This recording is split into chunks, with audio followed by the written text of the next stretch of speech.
विरामानंतर आपल्या सगळ्यांचं स्वागत। बातमी ठाण्यातून। ठाण्यामध्ये युती करण्याबाबतचे सर्व अधिकार हे एकनाथ शिंदेंना आहेत। जय महाराष्ट्राला सूत्रांनी ही माहिती दिली आहे। ठाण्यामध्ये युती करण्याबाबतचे सर्व अधिकार एकनाथ शिंदेंना देण्यात आल्याची सूत्रांची माहिती आहे। ठाण्यात युती झाल्यास जागा वाटपाच्या वेळेस भाजपाला ठाण्यातील काही जागा मिळाल्यास शिंदेंना त्याचा फटका बसू शकतो। उमेदवारी न मिळालेले अनेक उमेदवार पुन्हा ठाकरेंकडे वळण्याची शक्यता आहे। त्यामुळे युतीबाबतचे सर्व अधिकार शिंदेंना देण्यात आल्याची माहिती सूत्रांनी दिली आहे। अधिक माहिती घेऊया आपले प्रतिनिधी कुणाल बोहिटे आपल्या सोबत जोडलेत। कुणाल, ठाण्यातील सर्व महायुतीचे अधिकार युतीबाबतचे हे सर्व एकनाथ शिंदे यांना दिलेले आहेत अशी सूत्रांची माहिती आहे।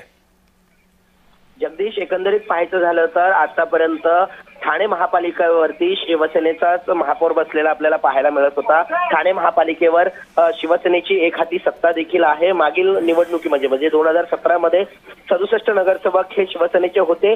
त्यातील शिवसेनेच्या बंडानंतर 66 नगरसेवक हे शिंदेसोबतच राहिलेत आणि त्यानंतर अनेक पक्षप्रवेश देखील झाले आणि शिंदेचा हाच माजी नगरसेवकांचा आकडा हा 70 पार म्हणजे 80च्या पुढे गेलेला आहे। त्यामुळे ज्यावेळेस जागा वाटप होईल युती झाल्यानंतर त्यावेळेस याचा फटका शिंदेंना बसू शकतो, कारण ज्यांना जागा मिळाली नाही किंवा तिकीट मिळालं नाही तर ते पुन्हा ठाकरेंकडे जाऊ शकतात आणि याचा मोठा फटका शिवसेनेला बसू शकतो। याच सगळ्या गोष्टी बघितल्या तर या युती संदर्भातले सर्व निर्णय जे आहेत ते एकनाथ शिंदेंकडे दिल्याची माहिती जी आहे ती विश्वसनीय सूत्रांनी दिलेली आहे। त्यामुळे आता युतीबाबत एकनाथ शिंदे काय नेमका निर्णय घेत आहेत हे पाहणं महत्त्वाचं असणार आहे, कारण मागील अनेक दिवसांपासून जे शीतयुद्ध जे आहे ते भाजप आणि शिवसेनेमध्ये रंगताना दिसून येत आहे। त्यामुळे कितपत जागा जर युती झाली तर भाजपला मिळतात किंवा युती नाही झाली तर 131 जागांची तयारी भाजप कशा प्रकारे करते हे देखील पाहणं तितकंच महत्त्वाचं असणार आहे। जगदीश, धन्यवाद कुणाल दिलेल्या माहितीबद्दल।